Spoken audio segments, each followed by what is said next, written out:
I love the night ambiance. You guys have done a great job. Thank you.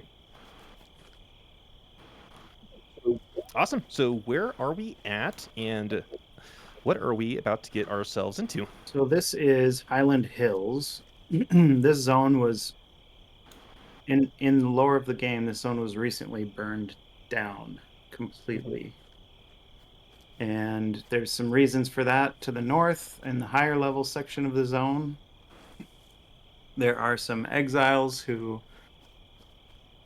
got a little crazy trying to battle something called it's not called the plague, it's the blight, and they were trying to fight it with fire, and they ended up burning down the whole forest, and that has caused some latent powers and some reaction with Ember to cause some interesting mutations. And we are about to see those interesting mutations when we go up the hill here. Yeah. The forest is rebelling against the evils done to it. You probably need to wait for Eloa, though. Yeah, but don't wait for me. Well, we're gonna- you can explore a little bit the lower level, not the lower level area, but the less dangerous area.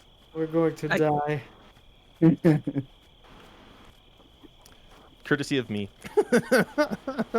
We should be okay in the outskirts.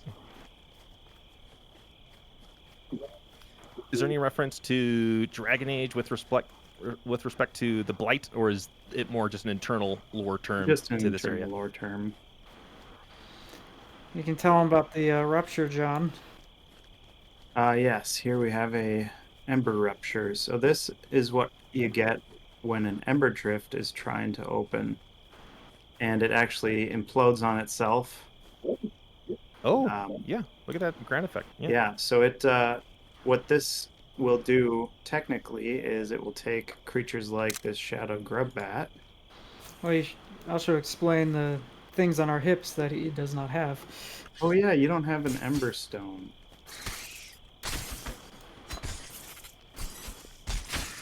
So the things glowing on my hip and Undun's hip are Ember Stones, and they hold Ember Essence.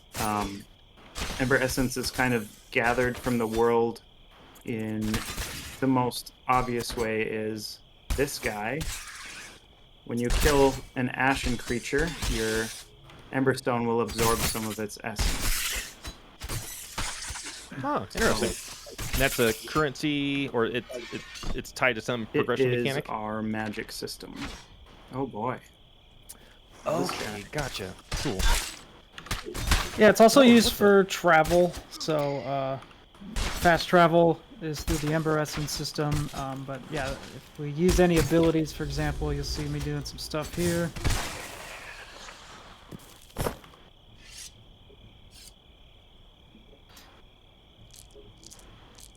I don't know if that mace is better than what I gave you, but maybe take a look.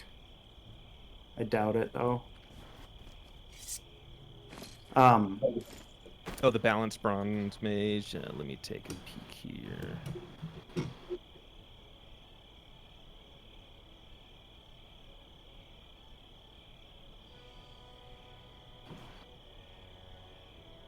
Yeah, so level, what is it?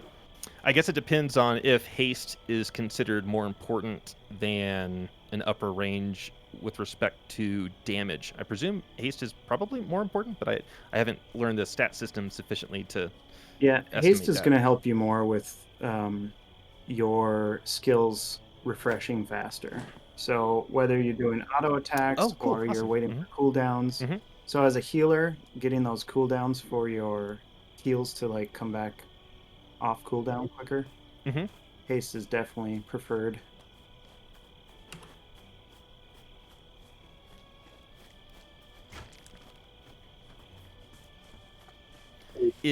So looping back to the Ember conversation, is the magic feature in Embers Adrift, is that can any class and advanced class access it, but just by means of having that special Yes, currency? exactly. Yeah, so level... Okay, was it cool. level 20, John? Yes, level 20. Once you get to level 20, you can access... basically, technically you can do magic in the form of teleporting through monoliths at level, what is it, 12, I think? 10? So at level 12, you unlock you can do a quest to get your Ember Stone, and then you can start collecting essence and kind of learn how that system works. And then at level 20, there's a quest to get the actual alchemy going, which allows you to enhance your abilities, basically. So Ember Essence can take all your abilities and turn them into magic, basically. Okay, interesting. And after you've enhanced your abilities, does it require having Ember in Yes. order to use them, or To use is the it magic component of okay, it, fascinating. right? So, well, he confused me. I can't walk. So what it is there's a every single ability has a Ember enhanced version tier 1, and then once you use it enough times, it unlocks Ember enhanced version tier 2. The second tier costs a lot more in Ember Essence, but it's like this huge, basically an oh shit ability with a longer cooldown. It's like a 10-minute cooldown versus the level 1, which is like a 1-minute cooldown.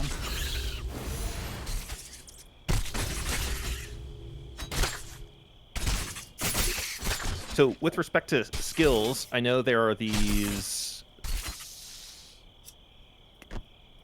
reagents that when selectively toggled, they can add numerical benefit to the associated skill. If you've enchanted an ability through Ember, can you double dip, so to speak, in terms of having a reagent as well, or do you transform essentially that reagent into Ember instead? No, so the reagent actually applies as well. The reagents were actually kind of our first stab at having something in the world that enhances your abilities. But one of the problems we ended up running into is that players could hoard and collect reagents forever. Basically, we didn't balance their drop rates well enough, so we found that they kind of became an afterthought for most players. Like, they're still there, people still use them, they think about them, but most of the time it's like, okay, I'm in a group, I'll turn them on, or I'm soloing, I'll turn them on, but otherwise I'm not even going to think about it. So when we came to working on alchemy and improving, basically improving the abilities, you know, we looked at it and said we need like a more of a limited resource, right? So the Ember Stone actually has a cap of, you know, I think it starts off at like 100, right? But you can do quests to actually improve or make the cap of that Ember Stone bigger, so you can hold more essence as you level up, essentially. So it's a limited resource that forces players to not hoard and actually just use it, you know. Yeah, no, I appreciate that. I remember my first foray, this must have been a couple months ago, into EA. I tended to use my reagents faster than I would find them, but I also enjoyed the loop of once you've run out, you need to figure out where the particular mob was that dropped it, and you needed to farm a little bit if you wanted that added benefit. So I really like that. Yeah, the original intent of reagents was actually we had it so you had to have the reagent to actually use the ability, but yeah, but it turned out it wasn't. Yeah, it wasn't that fun when you ran out of reagents, right? Because then you just couldn't use the abilities. So we had to kind of reevaluate that a little bit and say, okay, now it just enhances the ability. Because the original plan was kind of to have the reagents replace the ability. So like you could get different kinds of reagents and it did something different depending on what was active. But it turned out to be very challenging with all the other things going on, and the limited action bar and all that made it hard to, you know, juggle all of that. So we kind of wrapped some of that into alchemy. The different alchemy 1 or alchemy 2 can actually do completely different things if you know, if they're set up that way. So yeah, the current iteration reminds me of, believe it was Lineage 2. They had a simpler system, but in essence, you could purchase from an NPC some sort of ability enhancement. I don't remember the name of the reagent itself, but I remember this must have been, I don't know, 10, 15 years ago. I was playing on some private server, and I remember thinking, hey, that's actually a cool idea. So when I saw it find manifestation in Embers Adrift, it was nostalgic, and I like the added optional complexity that players can engage with, and it's just up to them to decide how they want Yeah, to for go sure. And about that's it. that's kind of the goal of, like, just trying to give players flexibility and room to, do what they different things.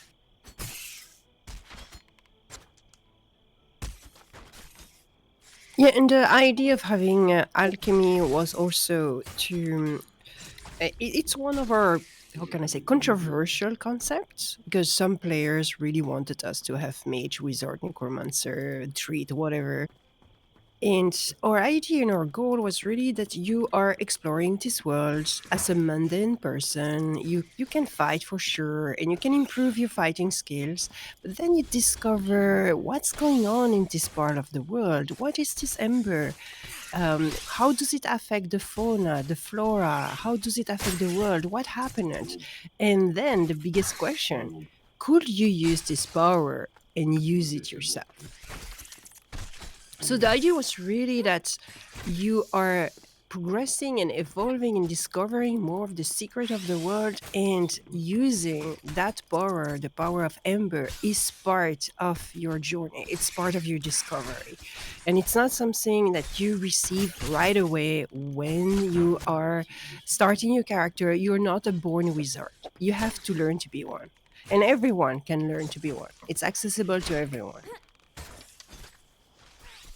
I like that for a number of reasons. Number one, it reminds me, I forget if it's the red or the blue mage and the Final Fantasy games, including the MMO, but you have this feature that's available to all characters that's ultimately optional, but if they wanted to expand their skill set, their utility, it existed for them. And I also like the fact, well, there's two other things. It's lore friendly, and so it really brings meaning to the, like, even in the entry zone where you have the I'm not sure if, like, the, correct me if I'm wrong, but whenever you are resting near a bonfire, is there any lore associated with Ember with that, or is that more a separate feature just to encourage kind of socialization and kind of It's a all social at point? once, actually. When we created our lore, we wanted our lore to be created around our game feature rather than to have game feature that are fitting our lore. So we had this unique occasion of really creating a lore with the gameplay that we wanted to introduce. So yes, the fire was exactly what you're saying. It was a way to gather the player together at the same place, and they rest, and maybe they meet, and maybe they group up and stuff like that. And so we decided to build our lower body. It's actually from where come the one of the reason Embers Adrift is called Embers Adrifts is because of the ember that are flying around when you're sitting at the fire. Yeah, no, exactly. And so you've tied in not only the physical component of the world building, but it also finds expression in other features, and I like that. On one hand, it's subtle, but at the same time, the more you engage with the in-game systems, the more you start to see how it's all interconnected. In that way, the world itself feels congruent, it's logical. Obviously, it's fantasy, but within the scope of it being fantasy, there's still an internal logic that you see it's respected throughout the time and space of the game. Yeah, definitely. This guy gets it. He gets Yeah, it, man. yeah. And what we wanted, Refreshing. what we wanted to create as well was something which was more grounded in kind of reality, like more science fiction rather than pure fantasy. A little bit. Well, I think part of the reason behind that is when you're building an MMO, people are constantly asking you how you're going to be different, how you're going to differentiate from other games, and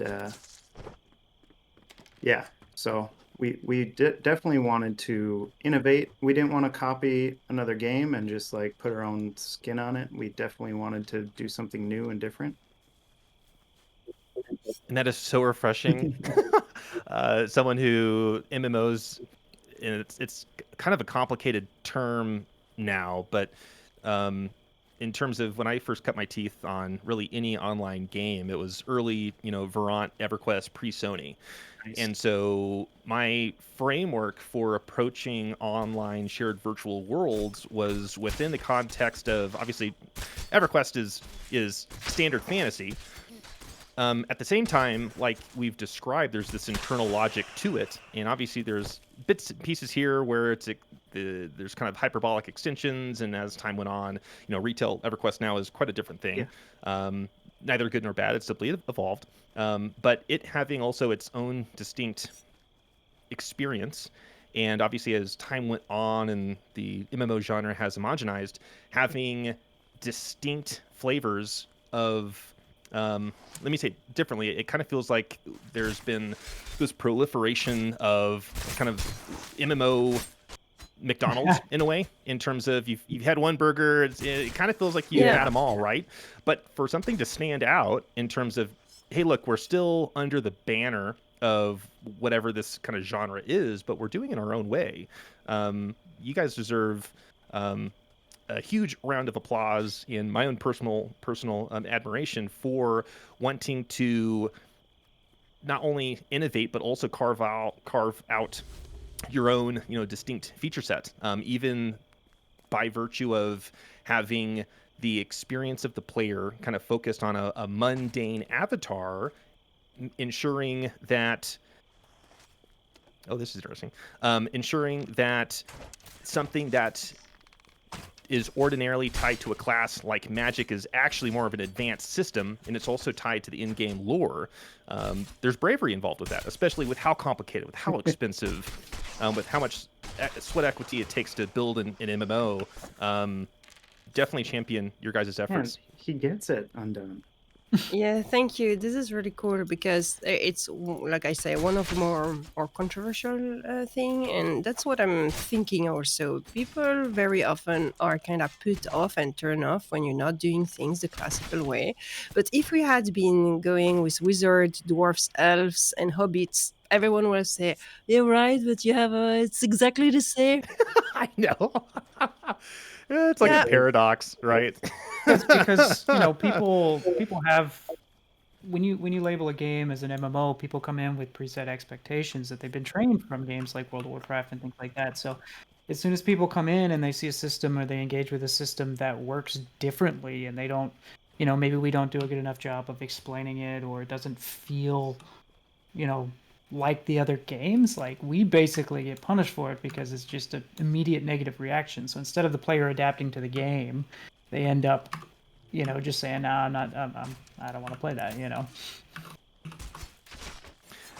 So if you don't mind, I'm curious. So in my perspective, I'm thinking Embers Adrift most likely tends to cater towards probably an on average older demographic, probably more experienced in the MMO world. There's obviously an emphasis on grouping as a necessary condition under which progress and progression is handled. There's echoes that to me are clear from either more difficult games or even older ones, whether that's EverQuest or Asheron's Call or hello, there you are. I realized. I'm trying to think while fight. So I'm curious. To me, it kind of strikes me as a little ironic that a demographic that to me, when I remember seeing, I think, the first gameplay trailer, I'm thinking, okay, like, this looks like it's going to harmonize with something like early EverQuest. Not exactly, but I should have my troubleshooting hat on. I need to investigate the game features. Like, it's going to take like the different mechanics seriously. I'm gonna have to figure out the way that Embers Adrift wants me to play the game versus something that may be a bit more mass appeal, and nothing wrong with that, but something that it kind of plays the same way as 80% of the other titles.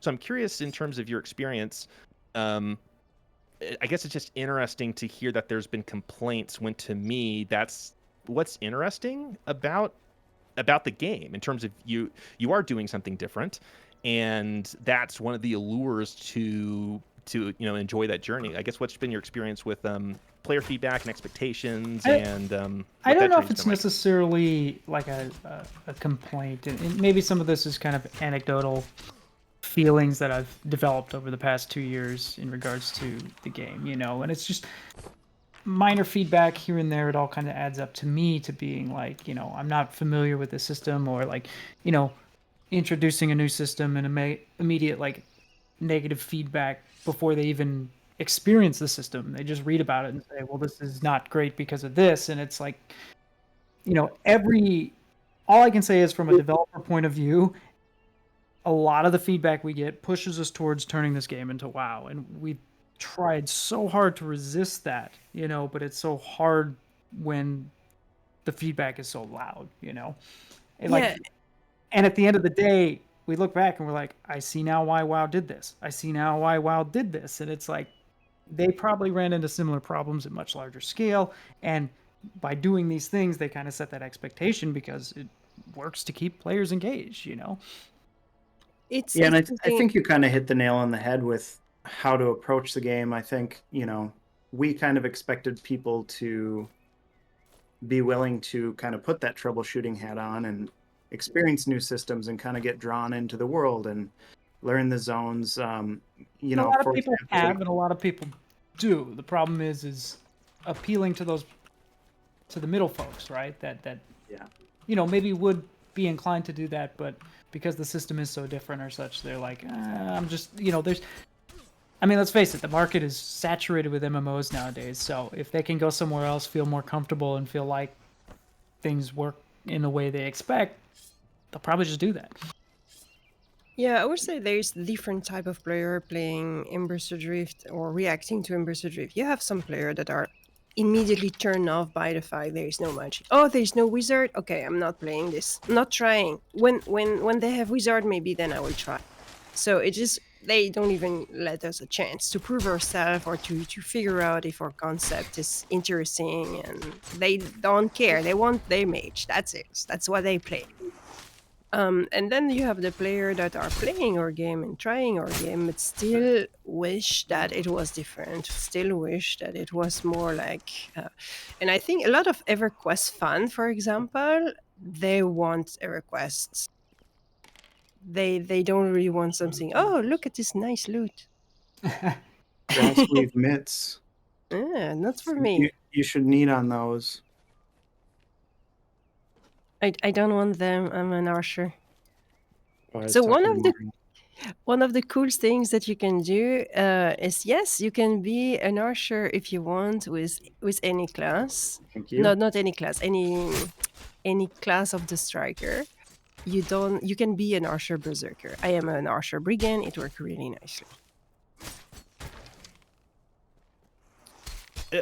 Dive into that concept a little bit more for me. Are you saying like there's a certain type of optional mapping available to players that's non-restrictive?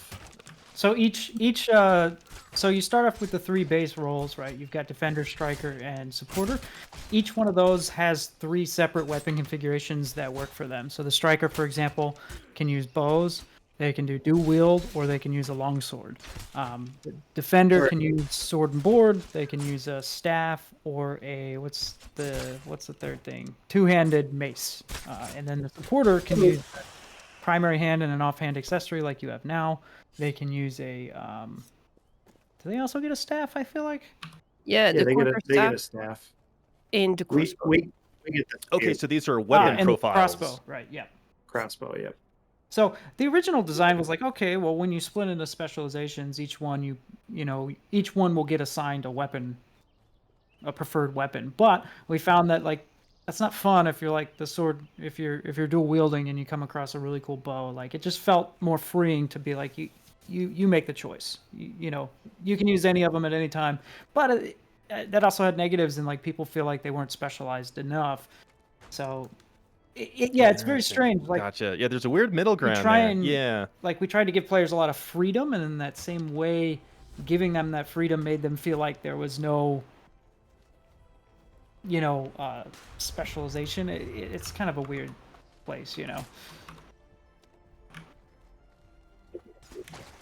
that's You're fine. good. You're good. I just had to go root one of them. Oh, we got three shot knives. Oh boy. Okay. No, we got 2 3s and one 2. Yeah, the weapon specialization route is so tricky because I think about titles that weapons themselves aren't a function of being tactical. They produce basically just a fantasy baseline. What I mean by that is, after I hear this guy, is it gonna work for us? I think about like Black Desert Online or Final Fantasy XIV, in which it's not really the weapon that's doing anything. It's just part of the class fantasy, right? And it's really just a skin over which different graphics play out over pre-baked abilities, which is fine. There's absolutely nothing wrong with that. Can I fear you again? I'm a little on cooldown here. Whereas if you take the more tactical approach in which this weapon is known for doing something really specific within... Oh, let me heal you, Ilya. See if I can grab some. Yeah, the weapons in our game have the my thought process is being, bonuses. I'm not sure if you're familiar with those, but they are tactical. Yes, weapons, right? I've been waiting to talk about that actually. Yes. And so like it means something important in combat to have a certain weapon. And in other titles in which it's more of a cosmetic coating to emphasize a visual fantasy, it doesn't have the same meaning. But I can imagine from a game design perspective or the expectation of a player, they might want a little bit of both. And I'm sure that's an impossible challenge to solve for everyone. And I guess to your point, in using the language earlier, it's finding what that middle ground is that still preserves the desired player experience that you want to achieve, but at the same time doesn't end up frustrating the player, doesn't confuse them, and still achieves kind of what their expectation is, presuming it aligns with what the goals. Yeah, what I like to say is we're between a rock and a rock.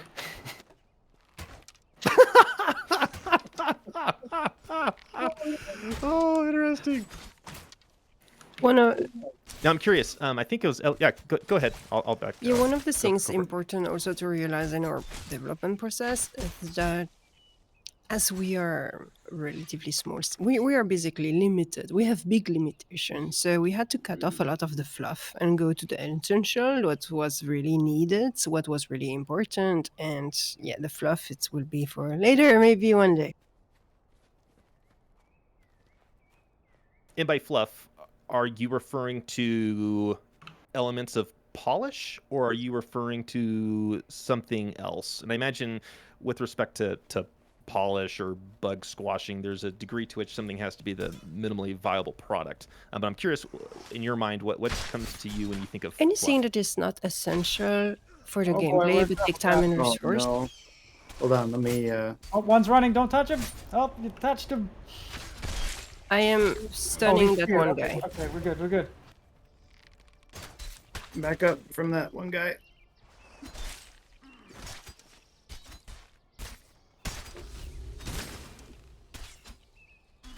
This is gonna be tough. Oh, Rooting, and then back up again. Oh, no, it's police friend. We need to run, guys. We have to run. Yeah, let's run. Run. Oh, look at that. Run. Is there a way to toggle combat stance off? Z, yeah. Z, Not C, yeah. that's bad. Thank you. Toggle Shun. We got one. All right. All right. We're good. We're good. We can come back. Take. Oh, nope. He's coming back. Damn it. Run again. So flee is a good tactic sometimes. I need it.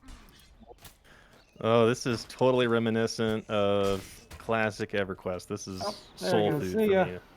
Oof. No, I love it because there's no presumption that you're going to win, and there are these situations that happen that are emergent, and you have to deal with them. And I absolutely love that gameplay loop. Is he coming? Yeah, he's coming. Yeah, I have to thank you. He's intent. He may Don't reset. don't pull him too far. Yeah, he'll reset. I'm gonna go back towards.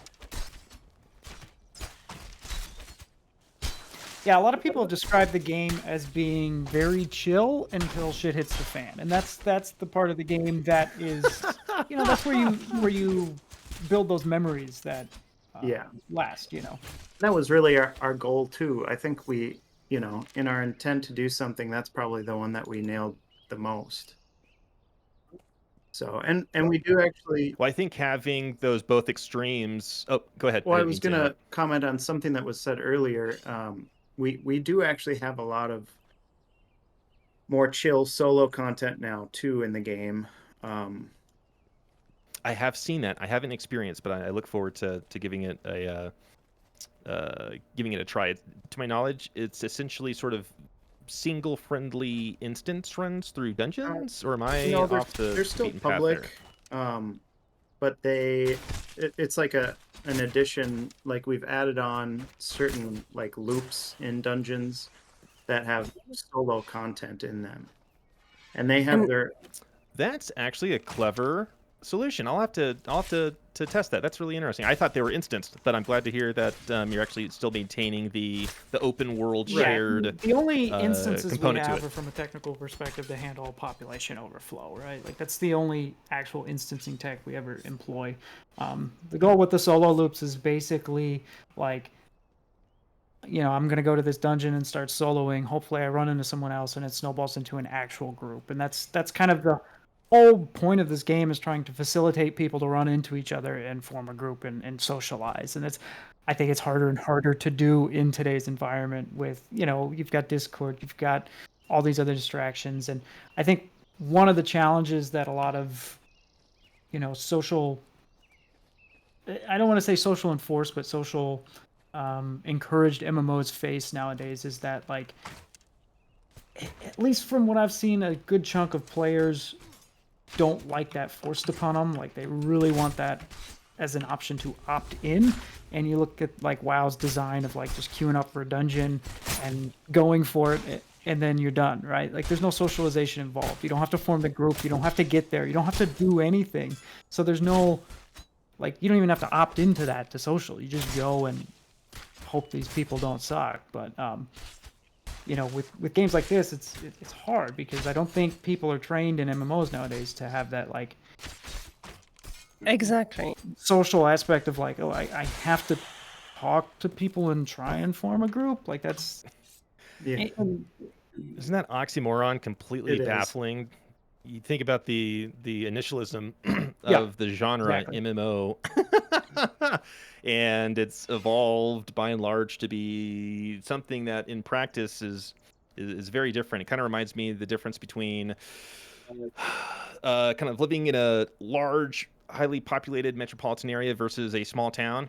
And you can technically, what you're doing in a small town could be conceptualized as being social, even though you're not doing anything meaningfully social with someone in particular.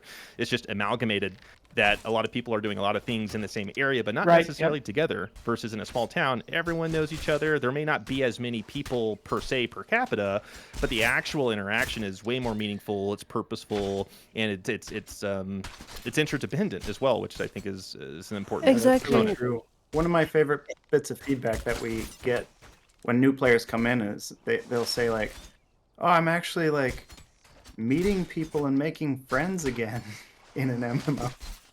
Yeah. Isn't that wild? Isn't that just Yeah. crazy? It's It great is. to hear, but it's also Yeah. ironic. It's the reason why we created this game, and that's one of the things that work the best for our game. It's player in general in MMORPG, they like to do their solo stuff, they like to do their things on their side, or they have taken the habit of doing that because it was simpler than organizing a big group. Players are lazy in general, we all know that. They don't want to We've got organize an ad things. coming towards us. I'm going to back us up a bit. But they are also craving for those type of interaction. And I have met some player that were saying, yeah, I'm a shy player. I have hard time to get out of my shell, to meet out with other player. But this game kind of forced me to do it. And the community that is playing this game is engaging with me, is pulling me in immediately. And it was so easy for me, while I'm a shy person, to get into it and to make friends, and that's not something the other game will do. Of course, you can be social in Elder Scrolls, Final Fantasy, or Guild Wars 2, or WoW, Modern WoW, but you have to put a big effort because the game will not require you to do it at all. So it has to be a choice that you engage with.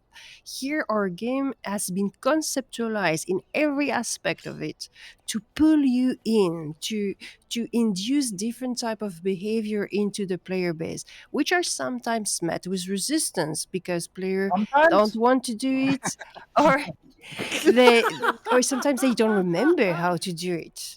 It's very often it's the case. I saw the same problem, like, let's say in World of Warcraft Season of Discovery. I saw someone trying to get a group. I'll fear this ad. His Okay. method Great, was thank you. looking sorry. for a group. I say, oh, that's not going to work. I'm the same class as this person. In 5 minutes, I have my group ready before that person is still looking for a group because people don't know how to set up a group anymore. They're just waiting it fall from the sky.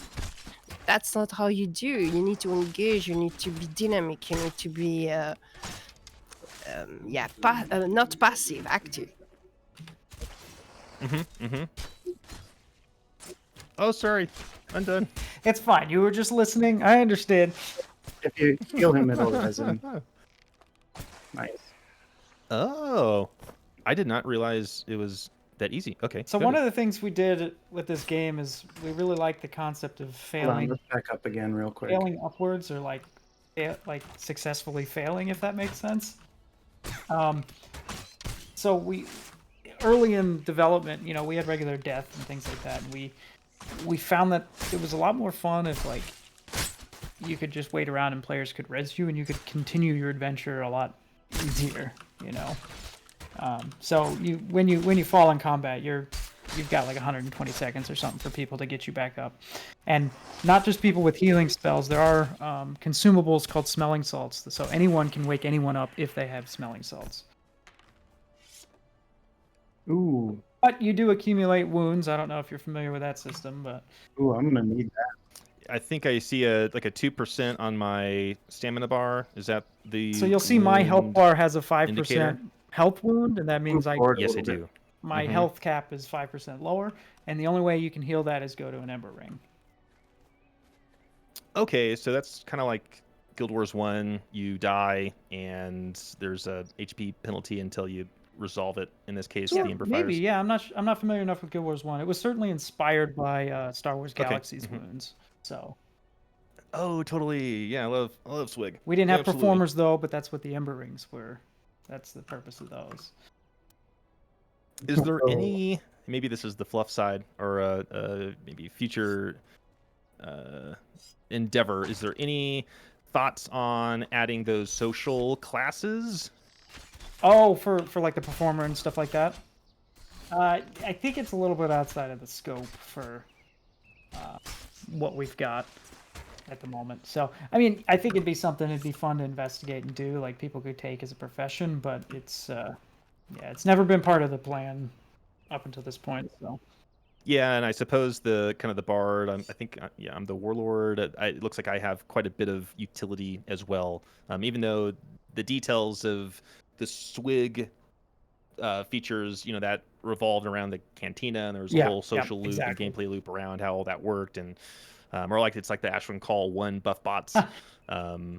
Not sure if you guys played any of that, but kind of, there's a very specific design function of having that, so it kind of makes sense. If you're going to do it, you got to really make sure that that gameplay orbit is right.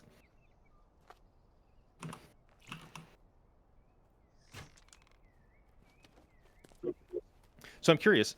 Early on, there was some discussion around people who played and remember nostalgically EverQuest, and they have certain opinions about the current iteration of Embers Adrift. Let me fear this guy. yeah, these things come out of nowhere. Yeah, they do. What's been the maybe most surprising common feedback you've received with respect to people who come from a EverQuest heavy background, and what are those that are most relieving in terms of? Let me heal you,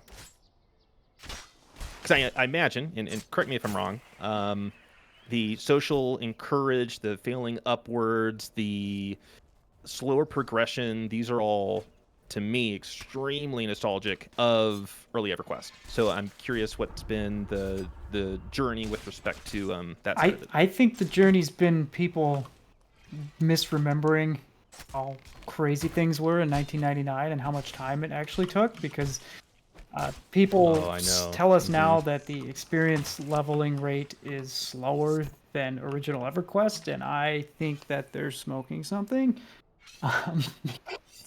You just got to play But P99 P99 to is but really P99 quickly. is faster than actual vanilla, right? Like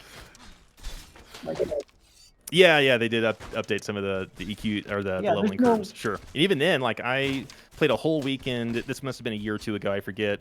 And I must have played like 12 hours in a given weekend, and it was like dedicated full groups with the full group bonus and everything. And I'm still like level 7. So yeah, just to underscore your point, I'm sorry, I didn't mean to butt in. I think ours gets, it's a lot towards the later game, but I still don't think it's anywhere near EQ1. At least vanilla EQ, and I could be wrong, but I mean, who knows? Maybe it's around there, but I feel like it was like 90 days to get to max or something like that. Game Yeah. days played. Yeah, and especially when you overlap that with hell And levels. we and- were well, not even hell levels. But Oh, don't man. forget, Mhm. I was a ranger, so I had the hybrid penalty, which made Oh, no yeah. Oh, Oh man, yeah, I Yeah. leveled an SK, so Yep. same thing. Yep.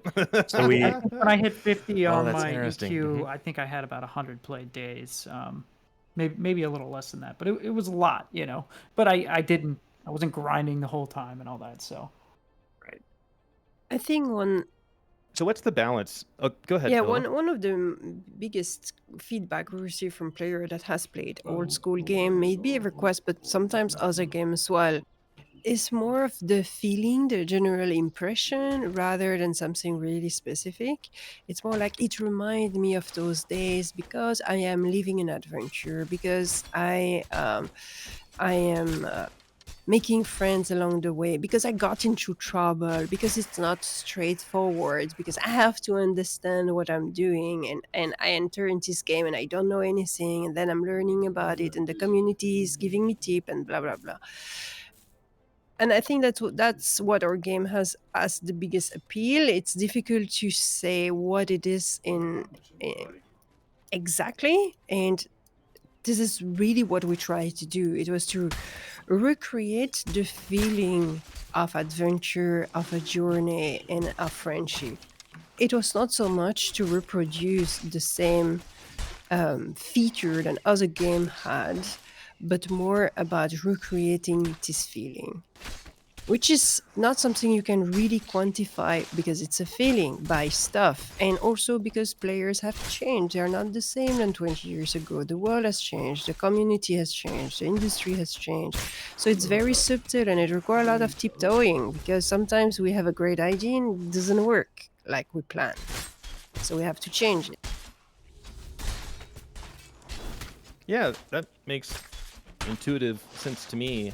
In other words, in my mind, the journey matters, which is an odd thing to say because in a lot of titles that immediately come to my mind, oftentimes the journey is really a chore, which is unfortunate. And also, other people matter Yes. too.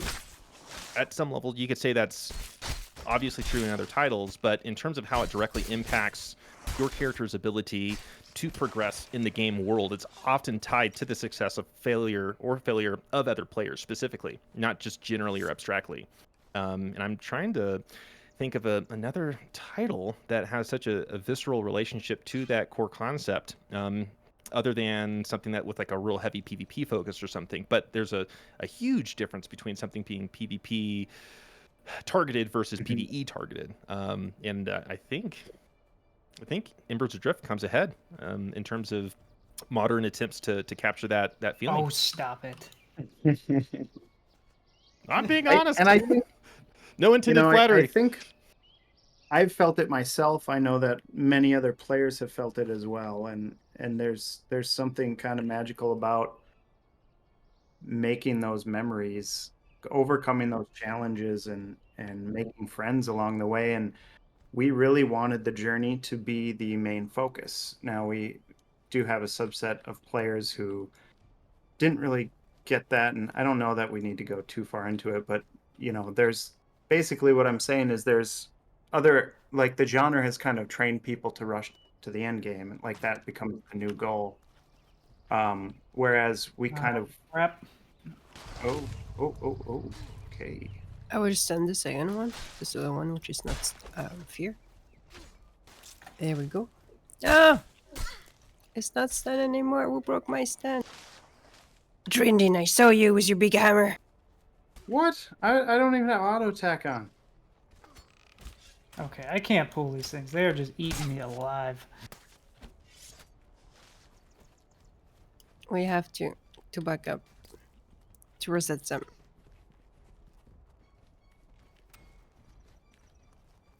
Okay, one reset. Let's see if this next one we can probably take as he comes.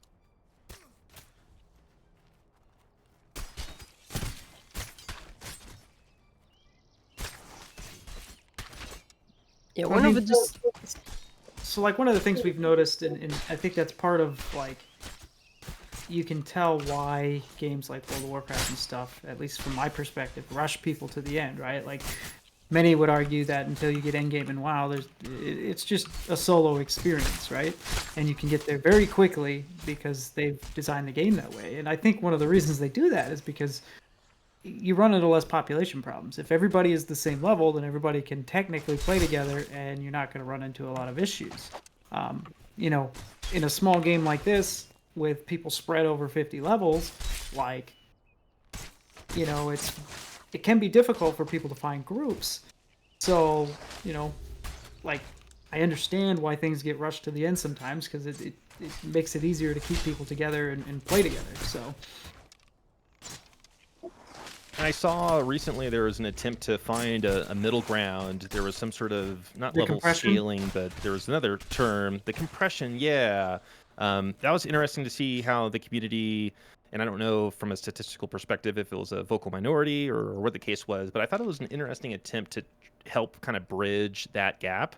I'm curious if you guys have considered how like a Rift or City of Heroes, how they had kind of a buddy system. I'm curious if there's other options on the table your team has considered with respect to making sure you honor the size and scope of the world without just smushing it like a black hole in which levels don't really matter, while at the same time making sure that friends can play with friends. Yeah, I mean it's a challenging thing for sure, right? So we have the gel system right now, which allows players to be, you know, there's multiple levels of why this is an issue, and one of the, we can start at the bottom and say, the creature scaling is not exponential. So creature and player powers are not exponential in growth; it's more linear. And we did that because we wanted, when players go back to, lower level mobs, they weren't like a cakewalk. You didn't just like walk all over everybody, But one of the downsides of that is that, oh crap, I got two. That's all right. They're only 2 chevrons. That players, like it's a challenge to. There's so many facets to this. It's hard to say. Anyway, there's some limitations in place when you're fighting a higher level mob, right? They resist you more. They do things like that. So we implemented the gel system, which allows players to. Some of those restrictions are bypassed if you're in a group with a higher level player. When we originally launched, we had a huge level range where like you could fight up to +5 and -5 to you, and we made the assumption that, if you teamed up with a friend, that you would go fight the mobs that were appropriate to the level of the group, right? So the group would be like, you're level 10 and I'm level 6, let's fight level 7s, right? What we found in practice, that's not what happens at all, right? What happens is the level 10 is fighting, the level 7 says, I want to fight with you, and they continue fighting level 10 things. Right? Like players 12 really... things. Well, yeah, whatever. Players really don't like downranking what they were fighting. And, from a perspective of, wanting to gain the most out of something, I understand that. But So we came up with the gel system, which basically removed some of those restrictions and made it easier for that level 7 to fight level 10 mobs. And that was a really big success, right? Like that helped the game quite a bit. And groups were forming much more readily and things like that. But the problem now is, how do you give credit to higher level players helping lower level players without making it exploitable? And that's the real challenge, and we haven't come across a good solution that makes sense, because players want to still progress, but if they're fighting lower level mobs, which are naturally easier, so there's less inherent danger with a high level involved in that. How do you make that happen, right? So there's been talk of scaling and things like that, but like it's a large technical reach because that's not something we planned for from the beginning, right? So by exploitable, do you mean disincentivizing power leveling? I mean, not necessarily just power leveling, but like if I can level 1 to 50 fighting level 1 mobs, like gotcha. Yeah, what's I the see point what of going and fighting totally. level 50 mobs, Totally. And some of that is Totally. power Yep. leveling. People can power level now, no problem. We don't have a concept of a group level like EverQuest, right? Because if in EverQuest, if a low level joins the group, they basically suck all the experience out, and that discouraged diverse groups of levels, right?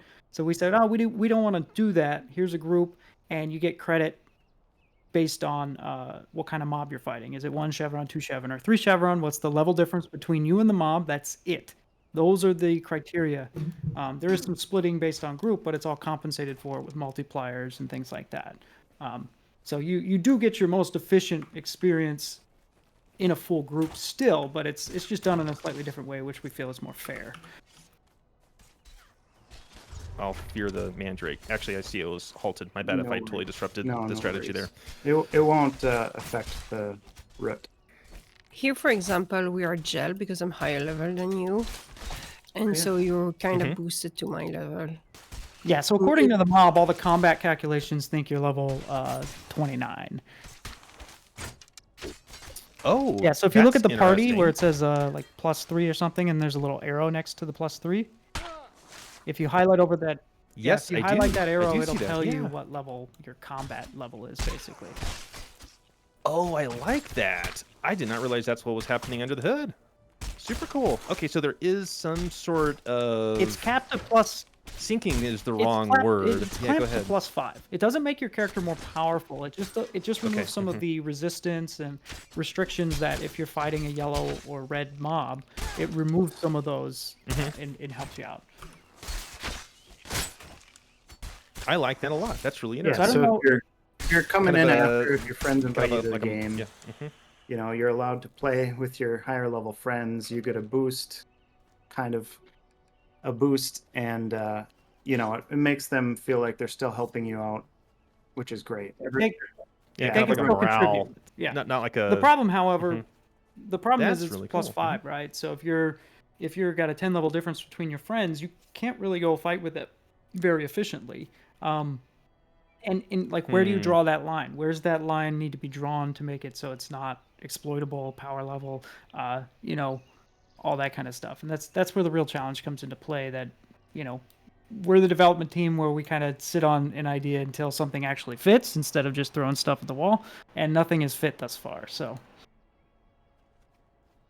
Yeah, that's interesting. I think about martial arts, and I'm not sure if anyone here has exposure to it. I suppose if there's thinking about musical composition as well, but I think it's most notable in martial arts, in which if you spar with respect to like an honest attempt at giving real resistance, even though you are rolling, that would be the spar term in jiu-jitsu, with someone who may even be completely brand new, there's still a lot that more advanced practitioners can learn, and you end up being more experimental when you're sparring with someone who is far less experienced with you, versus if you're sparring or rolling with someone who is at around or higher than your skill level. You're going to approach that very, very differently, probably emphasizing your defenses and maybe sticking to your so-called A game. And so I kind of wonder, from a game design perspective, if there's a way to lean into actual martial art pedagogy while still maintaining kind of the classic game progression as well.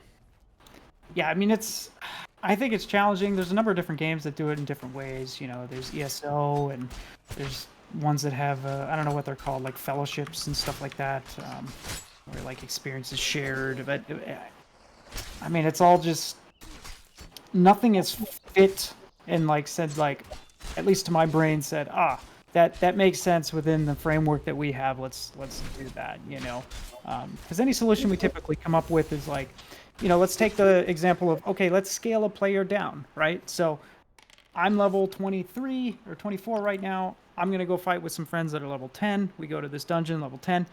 I join their group and I get scaled down. Now I'm level 10 according to the game, right? So somehow we magically wave our fingers and all my stats get compressed and I feel like I'm a level 10 fighting, right?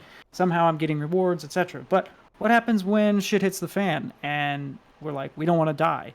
I'm going to leave the group, level back to level 24 and wipe the floor with things, right? Like that's not an experience that there's no danger involved at that point, right? There's no like without the danger, without the risk, there's no real point. And then there's the question of, okay, well, what if you restrict the whole zone, right? So you zone into this dungeon and now you're restricted to level 10. Now you remove that aspect of like, well, I'm level 24 and I want to go exact revenge on this dungeon because I hated it when I was little, or I want to go farm this item by myself and feel powerful. I can't do that anymore. So like, there's all these little facets that make it, it's really fascinating question, but I haven't come up with an elegant solution, or at least heard of one yet that makes sense and kind of solves all these things at once, you know? Yeah, especially in context to how you set up the game, because I think about in Final Fantasy XIV, obviously their dungeons are instanced, which completely changes the way they're balanced and approached. And so if you're a higher level, you automatically sink down to the level of the dungeon, which immediately solves a host of issues, but it doesn't work at all in an open, non-instanced environment, right? Unless there's some obvious easy to understand system by which that makes sense, and I guess that's kind of where the rubber meets the road, and so to speak. I think ultimately what it comes down to, at least in a game like this, is it's an issue with the population not being large enough. Because in an ideal scenario, there's plenty of players playing in most of the level brackets that are available to you, and you don't have to worry about I'm not high enough to level with my friends because I'll go play with these other guys and try and catch my friends. But the small indie game with not a lot of exposure, that's not necessarily the case, and then we run into these type of problems, you know.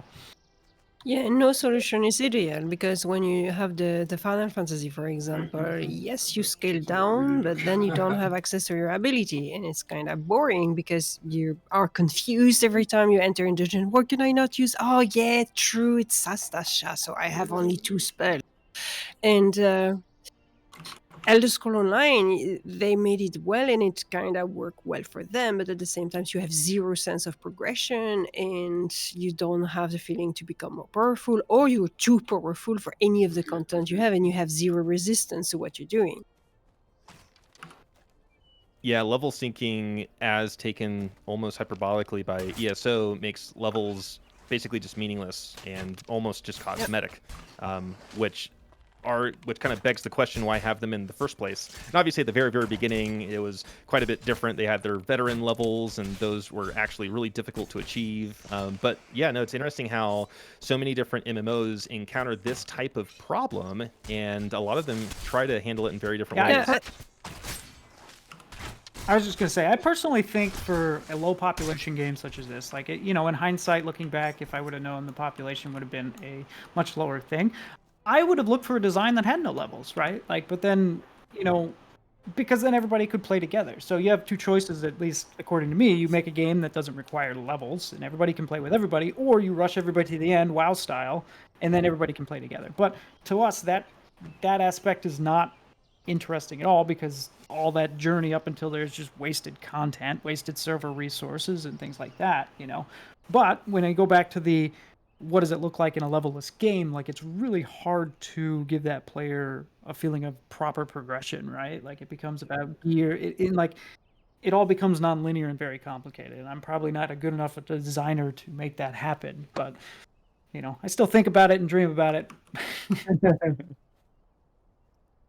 Yeah, it's a classic problem. I'm curious, have there been any thoughts around a mercenary system, or I'm thinking like Guild Wars 1, you could hire your own team of of NPCs. EverQuest 2, you had your own mercenary. I know Star Wars: The Old Republic, you have your companion. Obviously, that at the same time completely goes against the trend of active encouragement of grouping with someone else. But at the same Yeah, time, I think go that's ahead. exactly why we haven't really done it or considered it. I feel like it goes against the whole purpose of our game in the first place. So like implementing something like that, while yes, it may help the population, what does it do to the actual game itself? And that's what worries me. And it's like it's totally against what we try and do, you know, or wanted to accomplish, I guess. Yeah, it's finding that balance. Totally.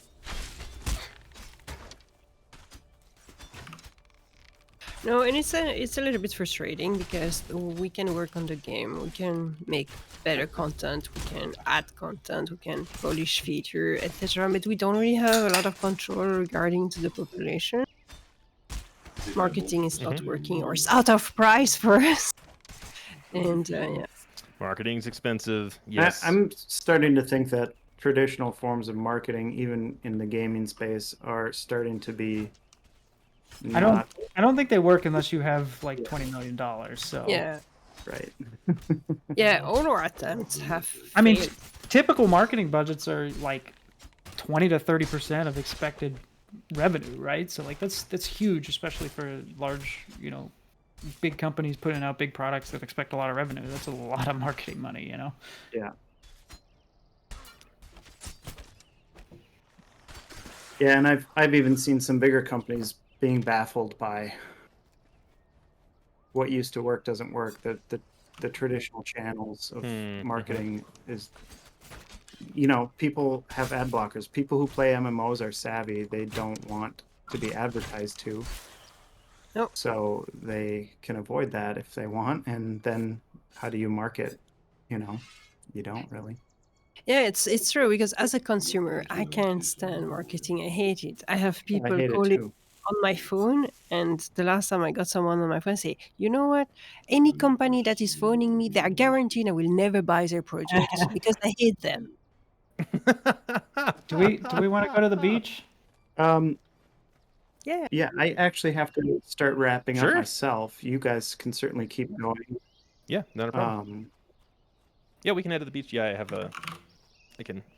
to start wrapping up as well. Yeah, But let's check this the is beach out. super insightful. I am curious, what's been the most successful marketing approach your team has explored? Has it just been more Definitely. the word of mouth? Word of Go mouth ahead. is the best, obviously, but it's hard to get that ball rolling with a smaller community. I think the biggest is content creators. If you can build good relationships with content creators, and you know you're lucky enough to get the attention of someone like, I don't know, like Josh Strife Hayes or Co Carnage or Marl. Marl MMO, Oh, shucks. I'm a or little guy, but you know. yeah. Honestly, I think our best success has not been done intently. It was not done like we have not created or provoked the situation, but it's definitively the Nathan Sure. Napalm. That's the person I think have done the most work for us. Because he had already the right audience, people that were interested in old school MMORPG. He was doing that, and he's really good at what he's doing. Summon incoming. Good. Is this through a GM command, or are there Ember spells that GM enable you to command, port like in? Yeah, Okay, if you, gotcha. I mean, if you wanted to travel, you'd have to go to the monolith and use your Ember essence to teleport to Redshore and then run down to the beach here. Gotcha. 5 o'clock though, so sunset on the Redshore beach is always a good thing. Nice. Love it. Redshore is still probably one of my favorite zones. Grizzle Peaks is the best, but it's too big. That's the level. How many zones are there, including dungeons? Including Embers Adrift? dungeons? I think there's 8 overland zones. And then, I mean, it depends if you count individual Ember Veins. So each zone typically has 1 to 2 Ember Veins, which is a smaller, 30 to 40 minute dungeon. And that's where a lot of the Ashen creatures come from. There's actually like entrances in the overworld that roam. Every couple hours they move. So And there's Forgotten Depth. And these zones are No. not small. They're They're massive. probably too big. I think we got a little over ambitious with them. From a technical perspective, it's a hefty strain on the server to keep all those NPCs running. So Are they segregated into blocks that are updated based on a tick with respect to proximity Yeah, to so a player? we absolutely have an area of interest system, and NPCs basically don't do anything unless they have an observer, a network observer, which is it's like 300 meters right now, so it's pretty far. Yeah, you can't run an MMO without network area of interest, otherwise everything would break. Oh, I imagine. Yeah, the networking side of it would be super, super fascinating to take a peek at. I've written some web servers, but haven't ever done the game server side of it, so that'd be fun to see the differences. There was a time back in the day we were using some third-party solutions, and those third-party solutions were giving us a lot of problems. And I said, John, as your CTO, I need to rewrite this entire backend. And they're like, no, we don't have time. And I'm like, if you want to launch a game, this must be done. He said, okay.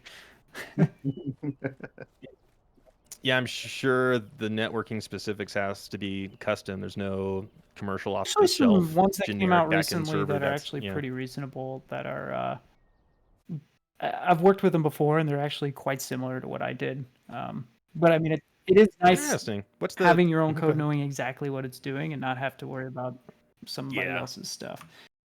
Are you zoning over, or are you still? Do you mind me asking what link? I am.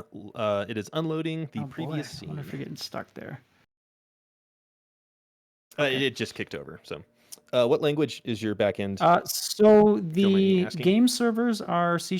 They're actually running instances of the Unity executable. So basically, the code base is all game client, and game server are the same. It's just a bunch of stuff is if-deffed out for the server, basically. So it's running a special build. It doesn't, instantiate any of the visuals or anything like that. Our login server is a Python using Fast API. It's basically like an HTTP REST server. And then our social server is also a C# independent executable. So not Unity based, but just C# by itself. So Interesting. Is the social server, does that manage the chat interaction, or is it more? So that actually okay, gotcha. handles Yep, chat, groups, raids, combat. groups, guilds, all that stuff that's basically inner zone. So anything that doesn't need the zone server is handled by the social server. Friends list, Mail, right? what's that? Mail, yeah, all that stuff is handled via the social server. So your client maintains a UDP connection to the individual game server it's connected to. So right now you're connected to the Redshore executable via UDP, and you're connected to the social server via TCP. So that makes sense. Yeah, super cool.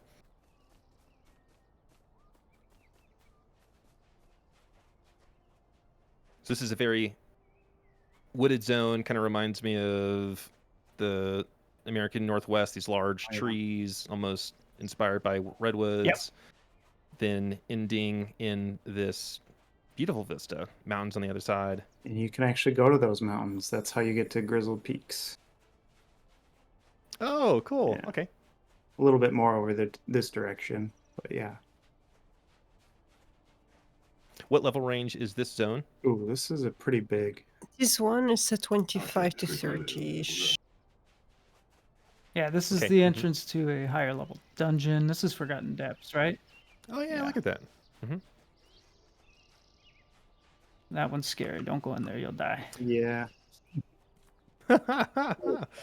Curious, piggybacking on a comment that was just made, is there content in each zone that selects for level ranges that aren't linear? I'm thinking of, for example, in EverQuest, even though you could have like Greater Fate Arc, for example, maybe 1 to 10, but you could come back at 45 if you were an evil character and level off the guards.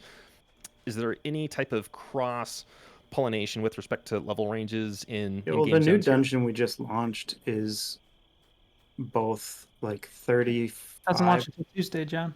Are you in the Oh, future? yeah, yeah. Yeah, there's a number of them. Ooh, we can show them an Ember Drift. Hopefully it doesn't move. Here we go. Oh, there's also a worm. Yes, so we try and intermix depending. Some zones are more than others. Sure. Mm-hmm. I take it this is a Meyer EV. Must be. So this, you'll see this rock jutting out of the ground with lightning. That's called an Ember Drift, and these are those dungeon entrances that I talked about that move periodically. So that thing we showed you, Okay. yeah, the thing we showed you interesting. earlier that was the rupture where it turned ashen near it. That was Yeah. what John was describing, the unstable version of one of these. So like one of these tried to form and it failed and collapsed into a rupture, which is kind of like more powerful, I guess. Okay, interesting. Now, is it random or is it based on player activity? I think it's based on a timer. We've got a handful of points that it cycles through, basically. It's just a... And I see that this one seemed to have transformed into its Ember corrupted version, if I saw that correctly. Yes. I don't know if I misinterpreted. Yep. These will do the same thing as the ruptures. They just also have a dungeon entrance. Just make sure to look back and get some of the beautiful Okay, pink sky. No, I love the No, the ambiance here reminds me of Lord of the Rings Online, and that's a compliment with respect to. I love the color spectrum and the clouds, and that's dancing off of the water below. You guys did a great job. So if you pop into the center there, you'll actually teleport into the Ember Drift. Oh, look at this. Now, for players who are wanting to farm the Ember currency, I presume it's in their best interest to wait until it starts corrupting local creatures. I presume there's strategy They find those around ruptures around. The figuring thing out at the what- previous zone we were in, those like things jutted out of the ground. Those are they're always up. Yeah. You just have to find out where they are. So if you actually go to one of the respawn zones, there's like these visuals that indicate where they are, and you can see them. Yeah. Oh, and that's kind of cool. get an idea of where they are and set out in that direction. Yeah. And then when players That's eventually cool. learn where those things spawn. They have like, there's like 4 spawn points for each, and they just cycle through them.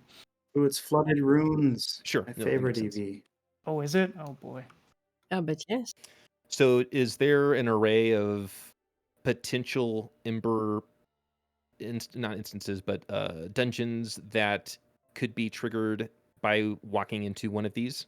It's not always the same. Yeah. So each zone has 1 or 2 of these, and they're unique in their layout and creature content, typically. So you're spawning right now into the flooded ruins, which is a specific EV.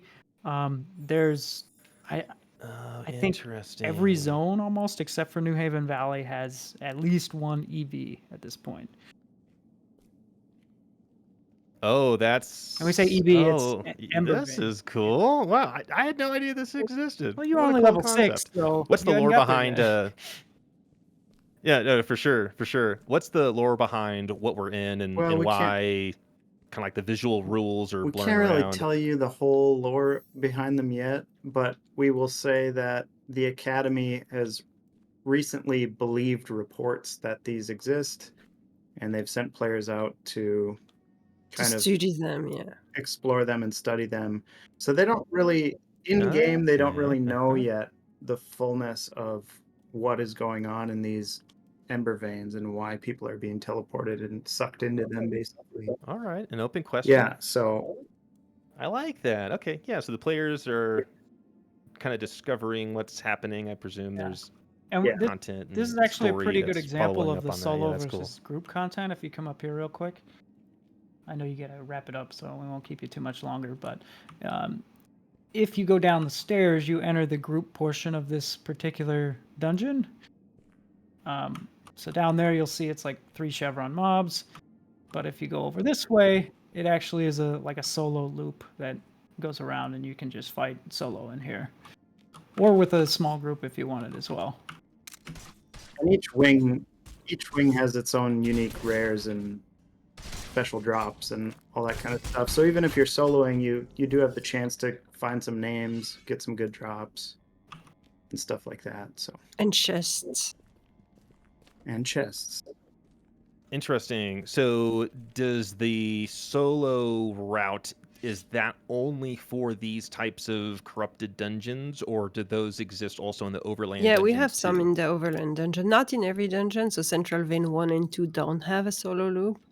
But Aquifer Karth have one solo loop, which is really nice. And then Undercroft, which is one of our level 27 plus dungeon in Middleland, is very interesting because not only you have a solo loop, but you also have a duo trio loop. So you have basically a loop with 1 Chevron mobs, a loop with 2 Chevron mobs, and then you have the big dungeon with 3 Chevron mob, which is pretty large and pretty difficult. Yeah, that dungeon was actually our first. That dungeon was our first experimentation with a solo loop, right? So up until that point, all the dungeons were just a group thing, and then I think it was Aquifer Karst, where it basically has 3 separate floors, and the first floor is solo, the second floor is, that might be the other one, I don't know, but It's Undercroft, yeah. okay, it's Undercroft. So the first floor is solo, the second floor is like 2 Chevron content, and then the bottom floor is all 3 Chevron content. And it turned out to be a successful idea, so we kind of expanded it to Ember Veins. And, you know, most of the dungeons don't have an individual solo loop, but a few of them do. But the Ember Veins all have at least a solo loop. So if people want to go farm Ember Essence in the Ember Vein, they can, regardless of whether they're grouped or not. And then, yeah, I wanted to add before we go, as extra solo activity, we have also implemented the bulletin board recently, which are kind of give you tasks to do, which are like kill quest or exploration quest, something very simple that you can do by yourself. So that's another thing you can do alone, or you can do it with a group because it's kind of fun to add that to spice up your activity. So you're doing a group, but at the same times, yeah, I need to kill those creatures. Oh, I need to reach that point. Oh, well, let's do it while we are doing our adventure. And those, That's similar to like the mission kiosk and Swig.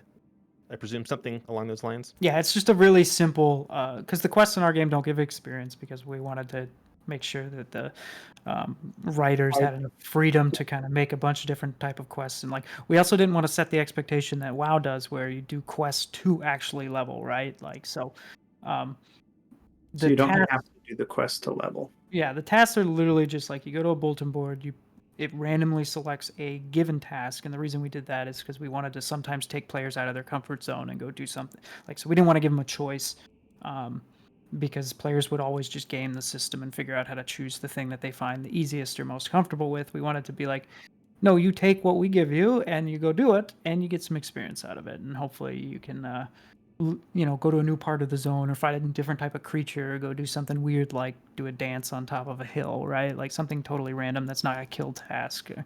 So we're slowly integrating those into the game and making improvements there. I'm deeply thankful that I was able to share, it looks like now almost 2 hours of your lives, so almost 6 here collectively. But this was super, super insightful. I learned a lot about the title that I was not aware of prior, and thank you again for the opportunity. Just thanks for spending time with us and giving us a shot on your channel. We appreciate it. Yeah, Yeah. thank you very much.